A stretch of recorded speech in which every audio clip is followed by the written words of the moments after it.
everyone and welcome to another episode of Rift News, the only show on the internet that serves as your weekly reminder that we did not get the world song yet. But we did get a lot of other interesting information, so as always, let's dive right into it, starting with what's happening on live servers. If you log into League right now, you'll be able to access all the skins we talked about last time, which include the Immortal Journey skins, Nami's Feet, Championship Rise and Hextech Amumu. Interestingly enough, you know how Riot likes to tease the next Hextech champion in the skin splash art of the previous skin? Like how Poppy revealed that Malzahar will be next? Well, originally I didn't find anything interesting in Amumu's art. But that's because I'm an idiot. If you look to the left, you can clearly see a very blocky robot, arguably Blitzcrank. I know Blitz already has a lot of skins, but let's be honest, so does Ahri. But unlike the latest Ahri skin, this blocky Blitzcrank would be quite unique, so I hope this teaser is real. Anyway, the other thing you can find on live servers is Worlds event. Now, I have a thing to say about this. Riot tried to hype this up by releasing a teaser for this event too. But my issue is that in order for an event to occur, there would have to be something happening. In fact, I am pretty sure that's the definition of an event. Things should be happening. But unfortunately, right now, this event is just skins, icons and emotes, all of which you have to buy. And after you do so, nothing changes with the game. So even though Riot calls this an event, so far it's a bit disappointing.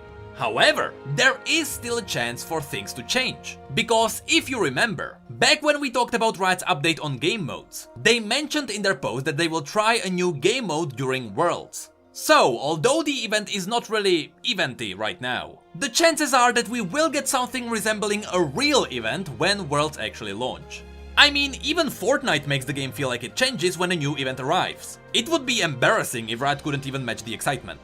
When it comes to loot, because of course there is always more loot, it's just the normal drops that you would expect with any other event. We did an opening on stream, it was okay. But the sketchy thing is that Riot raised the price of the bundles, but they also give you more orbs. The funny thing is that the bundle actually costs more RP than you can buy in one go. So in my opinion, you don't have to buy orbs at all. They don't give you anything special you wouldn't be able to get in a cheaper way. I would, however, recommend buying the pass. Even if you play nothing but TFT, like me, you can farm tokens quite effectively. And I wouldn't be surprised if people were able to get most, if not all, the rewards before the world's end. But other than that, that's pretty much it for live servers. Up on PBE, Riot revealed the next 3 skins that should be released during Worlds. All of them are from the High Noon universe. High Noon Ashe is a legendary skin that, as is the norm these days, looks really good. Of course, because it's a legendary skin. She has new animations for everything, including turning into an angel during Ultimate, riding a horse, and drawing Hecarim. Speaking of which, Hecarim is the second skin in this line. Following the High Noon demon theme Thresh started, High Noon Hecarim is a hellish monstrosity from the Wild West. And I am tempted to say that it looks really good, and it has a lot of fire all around. But this is probably a step beyond that, because oh my god, do the Dark Riders look really good in this skin. The last one of this line is High Noon Darius. Definitely something nobody expected, but it's a welcome skin nonetheless. Finally, I can live out my fantasy of what would happen if Jim Raynor got sick of guns. I bring tidings of doom. The dunk prophecies are true. Besides that, the same PBE build also revealed all the High Noon icons, emotes and a ward. But since the 10th anniversary will likely be happening at the same time, we will also get the 10th anniversary icon and a ward too. Right now, we still don't have any details as to what will happen during the 10th anniversary. The only thing we know is that there will be orbs. But a recent addition to this topic were the new loading screen tips. On Surrender at 20, these loading tips were titled 10th Anniversary Loading Screen Tips. But if you go through them, you'll notice that 90% of them are just esports and pro play facts. Such as, EU was the first region to run supports in bot lane. They also played Alistar middle, but nobody talks about that. But sometimes there are quote-unquote tips like, League of Legends was at one point released in a physical box. Either way, these are cool facts. But we still don't know what Riot's plans are for the 10th anniversary. That's pretty much all the things we can find on PBE. However, Riot released a lot of posts focused on the community's questions. So hang tight, because we're about to dive into things you will want to know about. First of all, we didn't really talk about the Louis Vuitton thing yet. So in case you don't know yet, Louis Vuitton and Riot Games started a new partnership. Long story short, because we're talking about a French company and the Worlds is taking place in Paris, it's easy to understand why the partnership is happening. But the real reason why the partnership exists is because Louis Vuitton makes trophy cases for important championships, such as the Rugby World Cup, Sailing America's Cup, and FIFA World Cup. We even got a little teaser as to what the case might end up looking like. Now, at this point you might be like, I don't really care about what company's case will be around the Summoners Cup, and I am with you on that. However, there are two important points to this announcement. First of all, since Louis Vuitton is sponsoring an esports game, this is a big step forward for esports in general. It's almost like a sign of recognition in the world. But what is more important is this sentence. Louis Vuitton and Riot Games also will soon announce unique champion skins and capsule collections designed by Nicolas Gresquez, Louis Vuitton's artistic director for women's collections, along with other League of Legends digital assets. Now, I don't mind skins wearing expensive purses, but oh my god, we are getting Louis Vuitton capsules. I know we are joking about loot and orbs being uninspired and boring, but I'm not sure if letting a clothing designer dress up your loot boxes is the right approach. Other than that, that is it for the Louis Vuitton post. Next, we have a super interesting post that digs deeper into the numbers behind game modes. And considering that Riot announced that PvE is getting shelved, and with Nexus Blitz seemingly gone, this is what people should be paying attention to. The post is focused on TFT, but later on it reveals a lot more. Riot Maple Nectar starts by mentioning the new changes that arrived with 9.19. These include all the new orb drops and sparring gloves that started a whole new Yordle meta. But the post quickly shifts towards the game data that shows us the real success of TFT. Maple Nectar shipped a lot of game modes over the years, but TFT was the first one since ARAM to show the potential to be huge. In fact, from all the numbers they gathered, Riot is confident in doubling down on TFT's development, and they already started working on some pretty big plans that should make people want to get invested in TFT for years to come. This was mentioned in the 10th anniversary announcement too. It really seems like Riot figured out something big regarding TFT. And although it makes me excited, I still don't want to have any expectations, just so I don't feel sad if the new announcements aren't good. The one thing we did get revealed in this post is that Riot started building a competitive scene for TFT starting in 2020. They decided to do this because the proportion of ranked to normal games in TFT is 4:1. And I have to say, this definitely fits my playstyle too. Unless I need to complete a specific mission, I like to play ranked more than normals. And since the ratio overall is 4:1, I think most people do the same. So in short, it makes sense why Riot would like to expand the competitive scene. But right after this announcement, Maple Nectar makes sure to let us know that those who don't like ranked will also get some pretty cool non-serious additions. But that is what will likely be in the 10th anniversary announcement. And now we're getting into the most important bit of this post. In order to show us the success of TFT, Riot revealed the hours played of each special game mode since launch. At the very top you can see All Random Earth. When that game mode launched, it was an incredible success, but as time went on, it only spiked during weekends, with the player base slowly declining over time.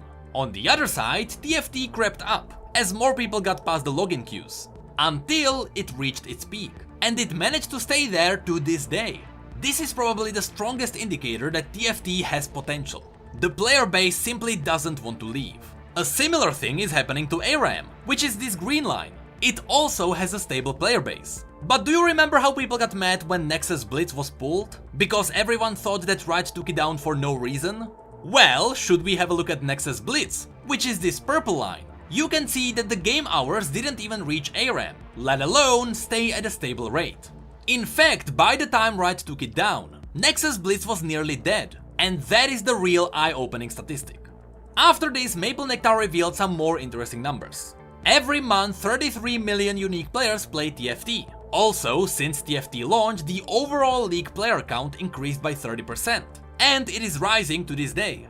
And finally, while China holds the most played hours in League, since the launch of TFT, that region grew up by insane 35%.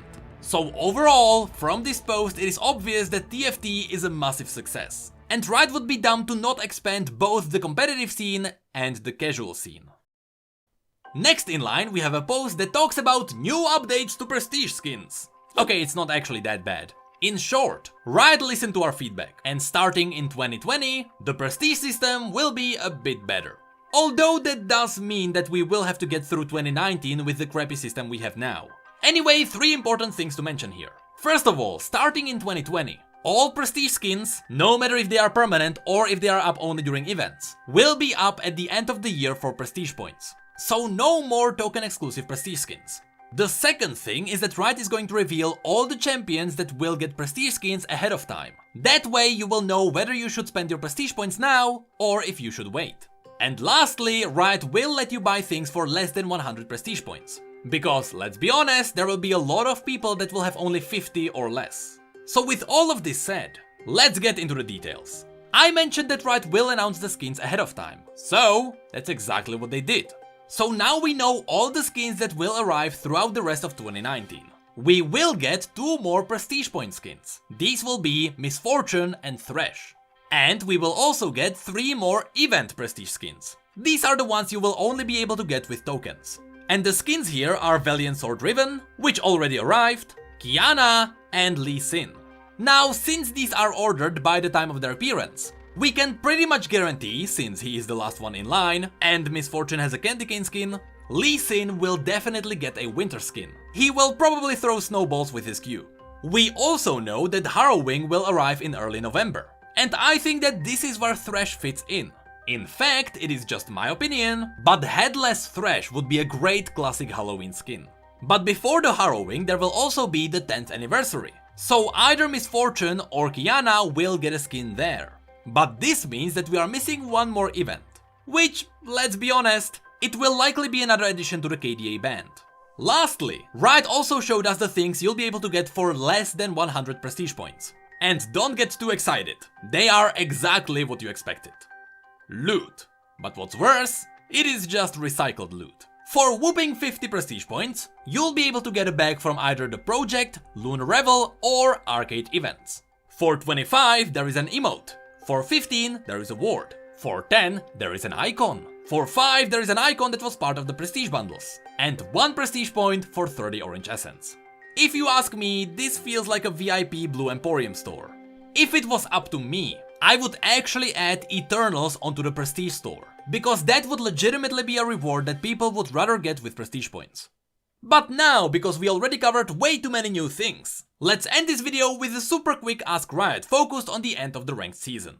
First question, when does the 2019 ranked season end? November 19th. When Earth? They don't know, maybe at the end of this year. Why do some champions not have mana? Is removing mana fine? If they have short range, it is fine. If they can poke, it is not fine. When will TFT get some type of match history? Patch 9.19. Bim bam boom, we are done here. Thank you for watching, I'll see you next time. Hey, did you know that we have social media and Twitch where we talk about other league facts and stories? And did you know that we have need mugs and shirts too? The links to all of that will be below. And as always, thank you, come again.